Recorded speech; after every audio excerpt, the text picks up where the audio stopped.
pengampunan Allah. Dalam ayat yang lain Allah mengatakan, adakah tidak kamu suka sekiranya kamu diberikan keampunan oleh Allah? Oh, nak ya Allah, saya suka, saya nak ya Allah. Tapi Allah kata, iaitu dengan kamu memberikan kemaafan kepada orang lain, kamu akan diberikan keampunan oleh Allah. Ada lagi yang lebih dahsyat. Tak tahu siapa ajar, atau ustaz ke atau siapa, dia kata kita jangan maafkan orang, sebab kita nanti ke akhirat akan dapat pahala dia. Kalau dia dah habis, kita pikulkan dosa kita, kan kita selamat dekat akhirat. Oh, ini betul ke ni? Macam bertentangan je, memang bertentangan.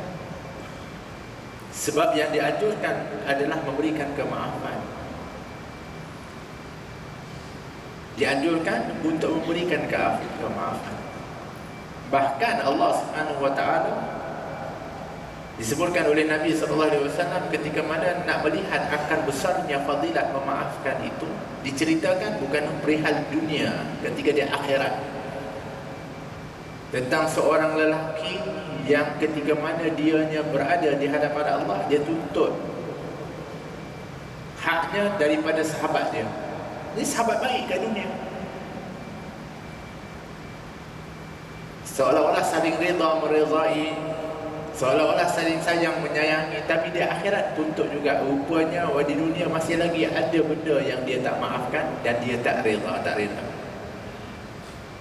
Dia mengatakan, ya Allah, dia pernah buat salah, dia diungkit di hadapan Allah Subhanahu wa taala. Tapi Allah Maha Penyayang, melihat kepada kebaikan yang dilakukan oleh sahabat orang ini, yang melayakkan sepatutnya dia masuk ke dalam syurga, tapi kerana tersangkut dengan persoalan di antara kedua orang ini, maka Allah Subhanahu wa taala mengatakan kepada dia, fulan, cuba kamu lihat di hadapanmu itu. Dia melihat ketika itu ada istana yang begitu hebat, syurga luas, istana dia indah. Dia mengatakan, alangkah indahnya ya Allah, ini istana untuk siapa? Untuk Nabi mana? Allah mengatakan, bukan untuk Nabi. Jadi untuk siapa? Untuk syuhada yang mana? Bukan untuk para syuhada, tapi untuk siapa? Untuk engkau, sekiranya kau memberikan maaf kepada sahabat. Maka dia mengatakan, ya Allah, kalau begitu indahnya, aku maafkan kepada dia. Allah kata, masuklah kamu ke dalam syurga sambil kamu memimpin tangan kawanmu itu. Allah, pimpin tangan sekali masuk dalam syurga. Besarnya pengampunan Allah apabila kamu bersedia untuk memberikan kemaafan kepada orang lain. Tapi hari ini kerana minta maaf, kita ada penyakit. Penyakitnya dendam. Tak puas kita kalau kita tak simpan dia, biar dia meluap, biar dia simpan. Nanti di akhirat kita bertanggungjawab, kita hitung nanti di akhirat. Allah, para ulama kita, kalau boleh tak ada perhitungan di akhirat. Kita pula cari perhitungan di akhirat, cari penyakit dia mungkin. Jangan kamu ingat ketika kamu tuntut orang lain, tak ada orang yang akan menuntut kepada kamu. Para ulama kalau boleh tak nak ada perhitungan di akhirat. Sebab itu ada seorang disebutkan Abdullah Mubarak ataupun tidak, kalau tidak disebutkan Ibrahim Ad-Daham. Ketika mana dia salat di Masjidil Haram, tiba-tiba seliparnya di kasutnya dicuri. Dia rasa, dia tahu setengah mana, dia rasa ada orang ambil. Tengok orang tu dah ambil dah dia punya kasut. Tengok orang tu dah lari dah, dia pergi kejar. Orang ni lagi, tengok, alamak, kejar lagi. Lajunya lagi, tapi kerana laju juga dapat tangkap.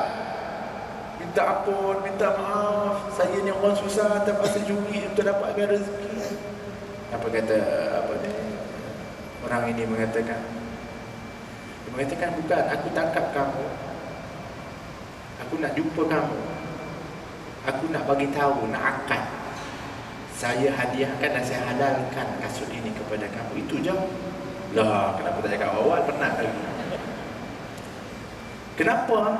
Kerana aku tak mahu nanti aku akan tersangkut dengan pembicaraan tentang kasut ini nanti dengan kamu di akhirat. Allah, sampai begitu. Tak nak, kalau boleh tu tak nak selesai juga di dunia. Yang kita pula, kita jumpa di akhirat. Kita akan bicara di akhirat. Oh, macam kita ni hebat betul. Tak ada orang yang berani. Disebutkan bahawa kata Nabi SAW, al-hisabul adab. Man husiba udhiba. Hisab itu adab. Barang siapa dia hisab, pasti akan diadab oleh Allah SWT. Tunggu saja perbicaraan itu pun dah satu azab. Dibicarakan begitu lama, itu pun satu azab. Sebab tu kalau boleh, jangan, kalau boleh untuk banyak kita ada perkara yang dibicarakan nanti di hadapan Allah Subhanahu wa ta'ala. Sebab tu para ulama di dalam amalan-amalan mereka, khususnya perkara-perkara yang mubah, bukan perkara-perkara yang namanya apa, yang harus pun dipilih oleh para ulama. Kenapa? Sebab nak buat perkara ini akan dihisap oleh Allah. Jadi dia pilih yang sepatut je. Apalagi kalau yang makruh, apalagi yang haram, jelas nanti. Ini yang harus pun difikirkan dulu. Patut tak buat atau tidak? Kerana kalau aku buat, aku akan dihisap oleh Allah. Kalau tak buat, lebih baik. Sampai begitu. Kita hantam saja, tak kisah. Itu beza dia. Wal afina 'anil nas, memaafkan kepada orang lain. Itu dapat maghfirah, keampunan dan syurga seluas langit dan bumi. Kenapa yang kita susah sangat nak maafkan kepada orang? Kerana lemahnya keyakinan kita dengan janji itu. Tapi kalau kita yakin, saya maafkan dengan segera kita nak maafkan orang. Sebab kita yakin dapat. Tapi kalau kita kurang yakin, Ustaz, senang-senang je nak maafkan. Ingat senang ke? Kita selalu konsep kita macam itu. Sebab kita tak nampak, tak yakin dengan janji Allah tadi. Tapi kalau kita yakin, kita akan maafkan. Tapi kadang-kadang memaafkan ada sangkut-sangkut. Ada juga. Saya memang dah maafkan dia. Saya memang dah maafkan dia, Ustaz. Tapi, ada tapinya. Allah. Sangkut-sangkut dia memaafkan, sangkut-sangkut. Ada lagi syarat apa? Memaafkan bersyarat. Maknanya kita ni berkira betul nak bagi maaf kepada orang. Tapi Allah tak pernah berkira untuk memberikan keampunan dan juga ganjaran syurga kepada kita. Sedialah untuk mengampunkan. Saya nak cari perhatian, sebenarnya kita ni nak dahulukan memberi maaf kepada adik-beradik kita dulu. Kalau kita mak ayah kepada anak kita dulu lah.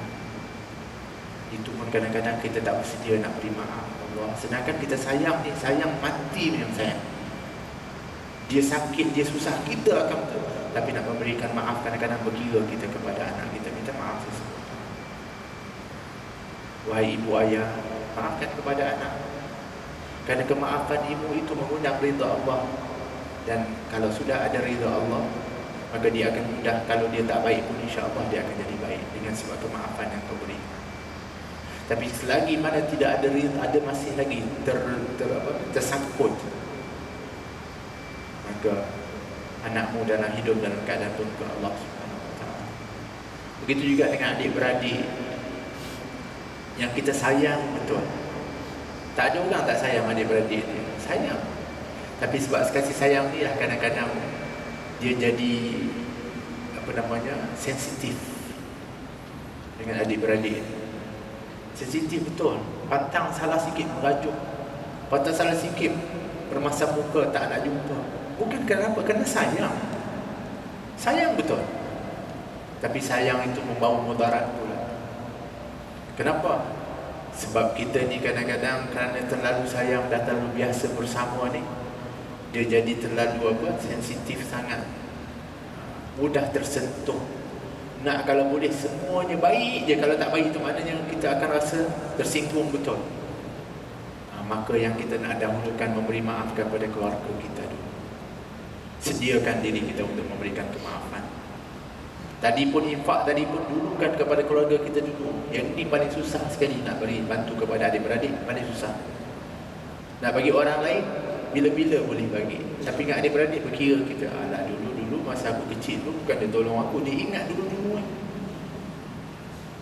Bahkan dulu mungkin ada kata-kata abang ataupun kakak dia atau adik dia yang mengatakan, alah kalau kau ni macam ni cara kau dulu, kau besar nanti kau tak akan pergi mana, tak berjaya. Tiba-tiba kita berjaya. Kita ingat kata-kata, dendam kita dengan kata-kata dia tu, sehingga ketika dia susah pun kita tak bantu dia. Sebab apa? Tengok, rasakan, astagfirullahaladzim, ruginya kita ni. Sebab tu dalam hadis yang lain Nabi SAW mengatakan, kunci syurga itu la ilaha illallah Muhammad Rasulullah wasilatul rahim. Dimasukkan satu ditambah dengan la ilaha illallah Muhammad Rasulullah, tiba-tiba ada ekstra lain pula, menyambung silaturahim, menguatkan silaturahim. Apa kaitan dia? Rupa-rupanya ini agaknya penyakit yang ada pada manusia, yang dia dengan orang-orang yang ada ikatan silaturahim ini kadang-kadang terlalu sensitif dan ada dendam-dendam yang akhirnya tak pernah berkesudahan. Maka dianya merosakkan daripada mata-mata anak kecil kita, dari gigi-giginya itu. Saya biar cakap biar benda yang realiti, yang dekat dengan kita. Buat apa kita nak cerita jauh-jauh? Tapi bukan orang dekat sini lah, orang lain. Tapi maksudnya kalau ada tu, kita nak selesaikan itu. Beri maaf kepada keluarga kita. Wallahu yuhibbul muhsinin, yang keempat. Allah mencintai orang-orang yang berbuat ihsan, yang buat kebaikan. Ihsan itu adalah kebaikan yang kalau diterjemahkan. Tapi ihsan ini sebenarnya dianya di atas dari keadilan. Allah suruh kita untuk innallaha ya'murukum, dia kata innallaha ya'muru bil adli wal ihsan wa ita'i dzil qurba. Kan kalau hari Jumaat itu, kalau imam di akhir khutbah dia mengatakan innallaha ya'muru bil adli wal ihsan wa ita'i dzil qurba wa yanha 'anil fahsya'i wal munkari wal baghi. Itu ayat Al-Quran. Sungguhnya Allah memerintahkan 3 perkara dan Allah melarang 3 perkara. Pertama yang diperintahkan oleh Allah, ya'muru bil adli, untuk berbuat keadilan. Adil, meletakkan sesuatu pada tempatnya. Adil juga bermaksud ianya sama. Orang buat begini, kita balas begini, itu adil. Tapi Allah juga memerintahkan ihsan, untuk berbuat baik, dianya lebih daripada keadilan. Iaitu apabila orang beri yang begini, kita beri lebih. Kalau orang beri kebaikan, kita beri lebih kebaikan, itu ihsan. Orang buat tak baik, kita balas dengan kebaikan, itu ihsan. Kalau orang buat tak baik dan kita mengadu kepada orang untuk ambil tuntutan, itu adil. Itu adil. Orang buat kita tak baik, kita pun mengadu kepada hakim, hakim pun hukum dia, itu adil.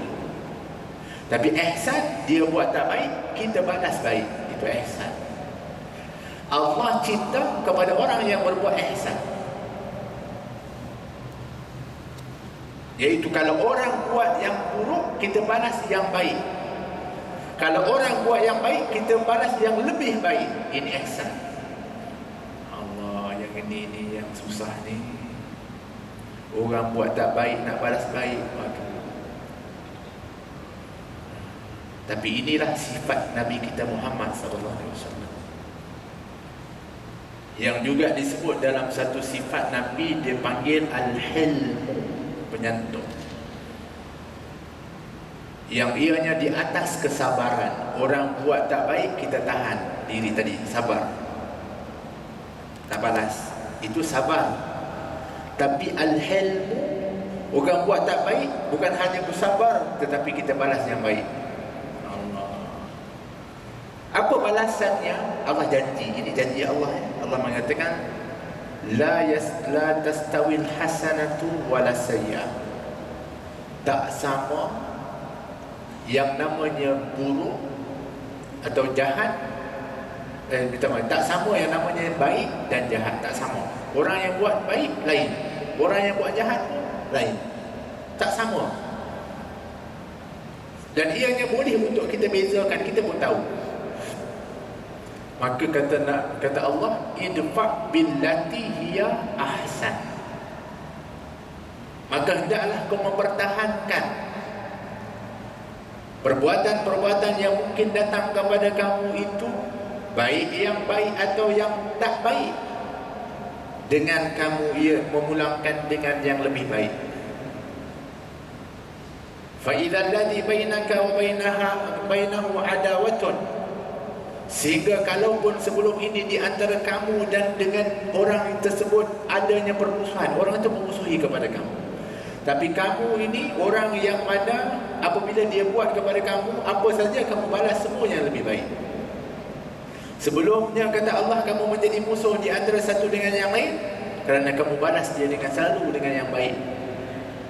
Ka'annaka waliyun hamim, maka dia itu akan menjadi orang yang paling baik nantinya setelah itu kepada kamu. Dia akan menjadi kawan yang lebih baik. Sebab tu Nabi SAW, kalau kita tengok para sahabat, di antara mereka yang bercinta-cinta membunuh kepada Nabi seperti Umar Khattab radhiyallahu anhu.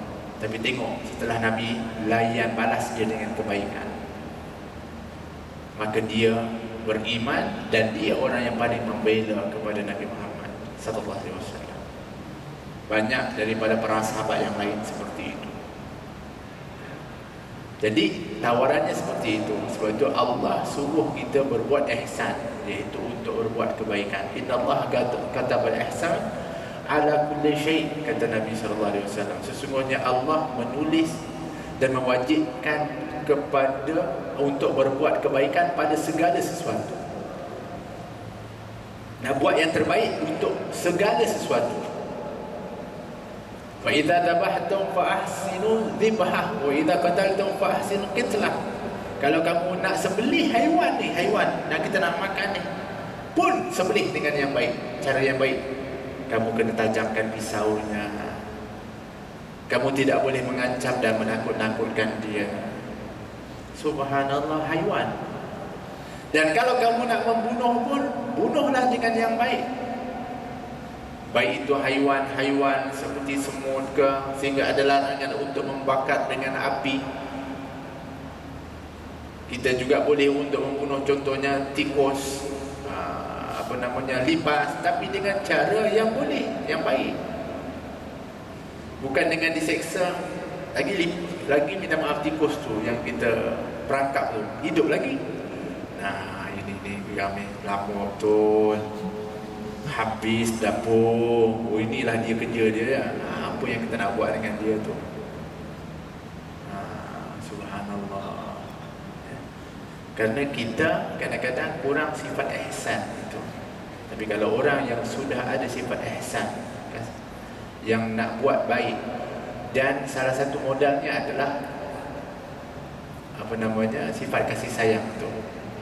Subhanallah, kalau orang ni ada sifat kasih sayang sehingga dikuasai dengan kasih sayang, bahkan dengan apa pun dia sayang. Ada seorang ulama, dia datang daripada mana? Daripada Madinah kalau tak salah. Dia balik ke Iraq. Ketika itu dia ziarah dan balik ke Iraq. Ketika dia balik ke Iraq, kemudian dia pun dah cabut pakaian dia. Dia pegang dalam poket dia, tengok ada semut. Alamak, semut. Ini semut mana? Semut Madinah. Allah kesian, dia berpisah daripada keluarga dia. Dia siap-siap balik, dia pergi Madinah balik. Nak hantar semut tu. Dah dirinya tu penyayang betul.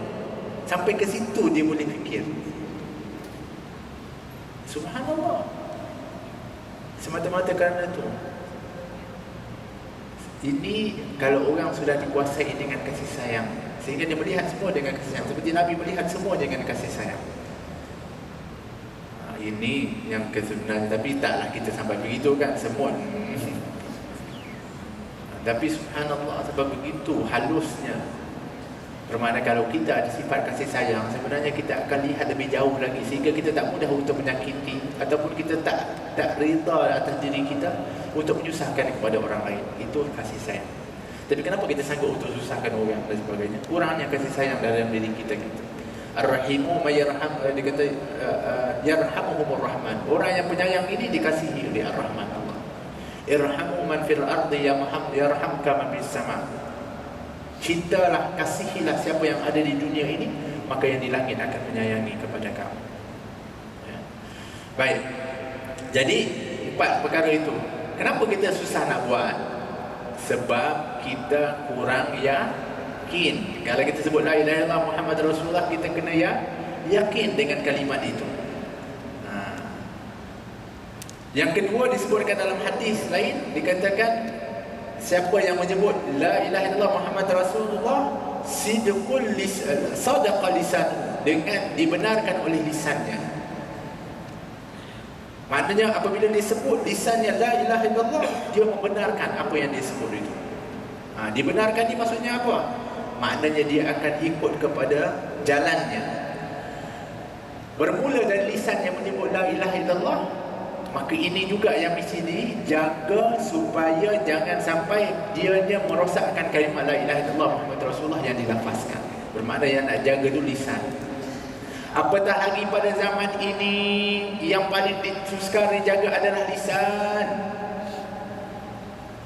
Tidak hairan Nabi mengatakan al-muslimu man salimal muslimuna min lisanihi wa yadihi. Orang Islam yang sebenar adalah orang Islam yang lain selamat dari lisannya dan perbuatannya. Didahulukan oleh Nabi selamat dari lisan dulu. Sebab sukarnya suatu lisan itu boleh untuk menyelamatkan kepada Islam yang Muslim yang lain. Sebab biasanya lidah seseorang itu ianya mencerca dan juga merendahkan kepada orang lain.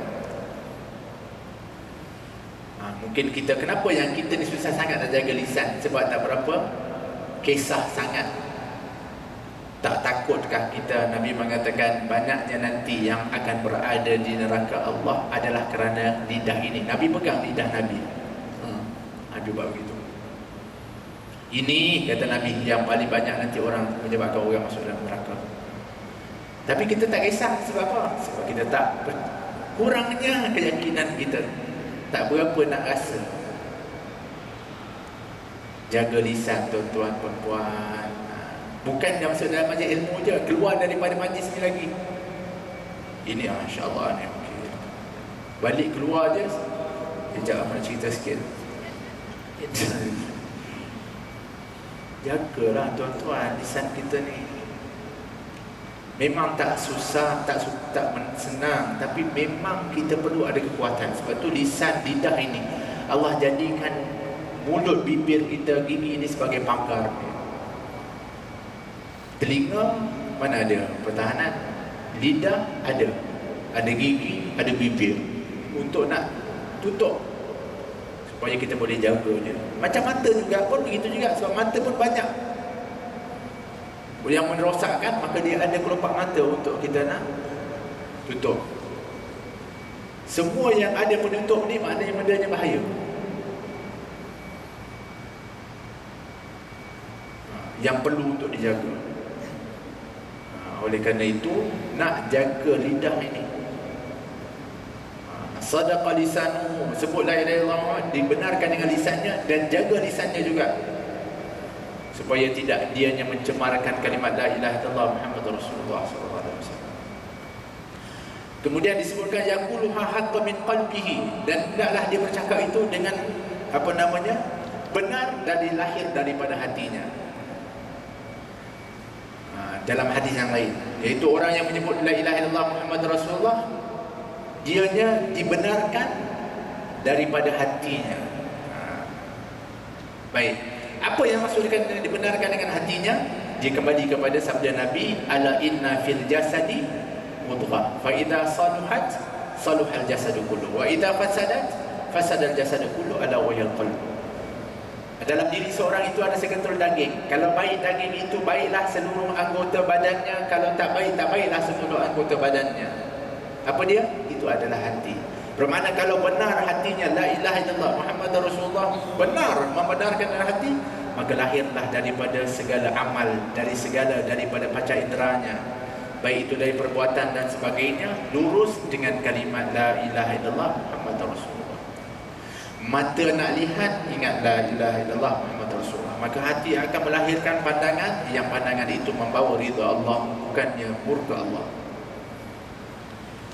Begitu juga lisan, ketika mana dia nak mengucapkan, maka dianya lahir daripada hatinya ada kalimat la ilaha illallah Muhammadur Rasulullah, sehingga apa yang nak dicakapkan lurus, benar, tidak ada pembohongan, dan penyelewengan, dan tidak ada menyakiti dan aib orang lain, maka ini adalah lahir daripada hati yang membenarkan la ilaha illallah Muhammadur Rasulullah. Begitu juga apa saja, baik tangan dan tindakannya, baik kaki yang melangkah, baik perut yang diisi, minta maaf, baik kemaluan yang diletakkan pada tempatnya, semuanya lahir daripada hati seseorang itu, yang kalau dia baik dengan didirikan di atasnya kalimat la ilaha illallah Muhammadur Rasulullah, maka baiklah seluruh daripadanya. Tapi kalau rosak, tak takut matanya melihat, tak bimbang lisannya menyebut, tak malu tangannya bertindak, tak kisah di mana kakinya melangkah, tak kira apa yang masuk ke dalam perutnya halal ataupun haram, tak tahu di mana didatangkan daripada kemaluannya, minta maaf. Ini semua lahir daripada hati yang ditegakkan dengan kalimat ini. Jadi hadirin hadirat, ini adalah gigi-gigi kunci syurga itu yang mesti kita jaga betul-betul. Keyakinan, kemudian membenarkan lisan kita dengan kalimat itu, dan membenarkan hati kita dengan kalimat itu. Dia akan menjadi kunci daripada kunci kita untuk membuka kepada pintu syurga Allah Subhanahu wa taala. Ditambah bonus untuk orang perempuan pula, ketika mana ditanya kepada Nabi sallallahu alaihi wasallam akan peranan orang perempuan, Nabi mengatakan selagi dia menjaga solat fardunya, berpuasa di bulan Ramadannya, menjaga maruah dirinya,